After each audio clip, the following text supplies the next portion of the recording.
15 సంవత్సరాలు నన్ను చూశారు. 15 సంవత్సరాలు చూసినాం కదా, కొత్త వారిని ఒకసారి చూడాలని చెప్పి అనుకున్నారు. 15 ఏళ్లలో మనం నియోజకవర్గాన్ని ఎంత ప్రశాంతంగా ఉంచినాం. వచ్చిన ఈ 2 సంవత్సరాల కాలంలో వాళ్ళు ఏ విధంగా రెచ్చగొట్టే విధంగా మాట్లాడుతున్నారు, సభ్యత లేకుండా మాట్లాడుతున్నారు.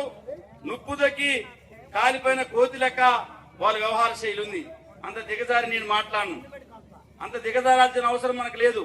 శాసనసభ్యుడు అంటే అందరికి సమానం. మీరు కనుక మాకు ఓట్లు వేయకపోతే మీకు ఇల్లు రావు, రేషన్ కార్డు రాదు, లేకపోతే బియ్యం రావు అని ఇట్లా బెదిరించే వ్యక్తి శాసనసభ్యుల మీరు దయచేసి అర్థం చేసుకోండి. ఎవరైతే బెదిరిస్తున్నారో శాసనసభ్యుడు అంటే రాజకీయాలకు అతీతంగా అందరూ కూడా మనకి ప్రజాసేవలో ఉండాలి. అదే మేము ఉన్నప్పుడు పెళ్లి చేసుకున్న ప్రతి ఒక్కరికి కళ్యాణ లక్ష్మి ఇచ్చినాం. కళ్యాణ లక్ష్మి చెక్కుతో పాటు ఒక చీర కూడా పంపించాను నేను. కళ్యాణ లక్ష్మితో పాటు ఒక చీర కూడా ఇచ్చినాం. వీళ్ళు ఆ పార్టీ వాళ్ళు ఈ పార్టీ వాళ్ళని చూసామా? దయచేసి ఆలోచించండి. ఈ రోడ్డు కావాలంటే రంగాపురం పోయే రోడ్డు ఎట్లుండే, ఎర్రమైనపల్లి పోవాలంటే ఆ రోడ్డు ఏ రకంగా ఉండే. దయచేసి ప్రజలు, రైతులు, ఈ గ్రామ పెద్దలందరూ కూడా అర్థం చేసుకోండి.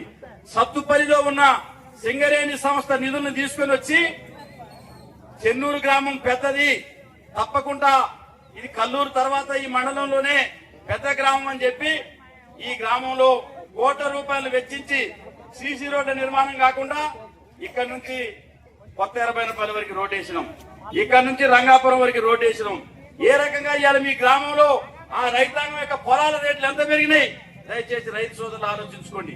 రోడ్డు పోయంగానే ఎంత మంచి సౌకర్యం వచ్చిందో దయచేసి ఆలోచించండి. మేము ఏనాడైనా బెదిరింపు రాజకీయాలకు పాల్పడ్డామా? ఎవరినైనా మేము దూషించామా? ఎవరినైనా అమర్యాదగా మాట్లాడామా? ఎవరు ఎడలైనా ఎప్పుడైనా మేము చేశామా?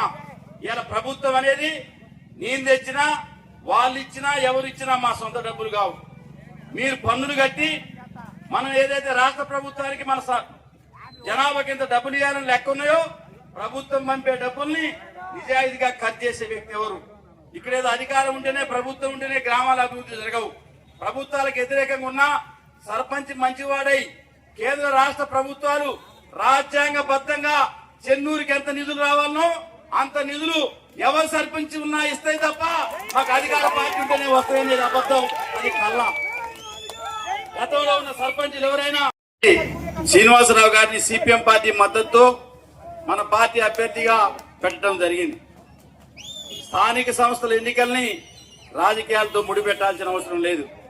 ఇది రాజకీయాలకు అతీతంగా నిలబడ్డ వ్యక్తి ఎవరు మనకు అందుబాటులో ఉంటారు, ఎవరైతే మనకి మేలు జరుగుతారు, ఎవరైతే మరి మనకి అందుబాటులో ఉంటాడు, ప్రజల్ని ఇబ్బంది పెట్టడు, ప్రభుత్వం నుంచి వచ్చే నిధులు సక్రంగా గ్రామ పంచాయతీకి ఎవరు అభివృద్ధి చేస్తారు అనే విషయాన్ని మీరు ఆలోచించి తీర్పు ఇవ్వాల్సిన ఎన్నికలు ఇవి. అట్లాంటి ఎన్నికల్లో మరి సౌమ్యుడిగా, వివాద రైతులుగా మొన్ననే ఎంపీపీ కావాల్సిన వ్యక్తి శ్రీనివాసరావు గారు, కానీ మనం వేరే 80 ఇవ్వడం జరిగింది. అయినప్పటికీ కూడా ఎంపీటీసీగా ఆయన పని విధానాన్ని మీరు అందరు చూశారు. ఎంత నమ్రతగా ఉన్నాడు, ఎంత నిబద్ధతతో పనిచేసిండు. ఏ ఒక్కరిని ఇబ్బంది పెట్టకుండా, పదవి ఉందనే అహంకారం లేకుండా నిజాయితీగా ఏ రకంగా శ్రీనివాసరావు గారు పనిచేశాడో మీరందరూ కూడా గమనించుకోమని చెప్పి విజ్ఞప్తి చేస్తున్నాను.